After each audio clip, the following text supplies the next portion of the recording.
কিভাবে আছো তুমি? কেন ওই গাছতলা যাবো জিরাই গে হয়েছে না জিরাই গে আজ পাশা খেলবো রে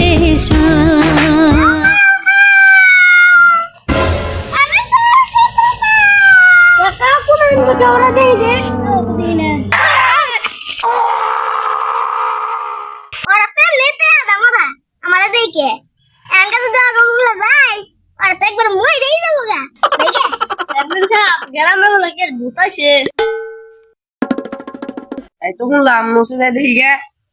বেশি তো দেখি না এসব কথা বলতে আছে বারণ, মূর্খ জাতি মূর্খ ছিল, ভালো ছিল এই রায়ান যে গরম পড়ছে গরমে দাদা মরা হয়ে গেলাম গা নয় গাছ ধরে বহি গিয়া ও চলে যাই পাশান মাইয়া তুই পাশান তোরই মন, পাশান হইয়া নষ্ট করলি আমার এই জীবন। রে রে আমি ভূত আবার দাস না তুই আচ্ছা কোন লাগে তো বাহা দিব তুই আমার জোর দিলি এই দর্শন বোতলটা কে মানে মারলি খারাপ তুই ভূতের বাচ্চা রে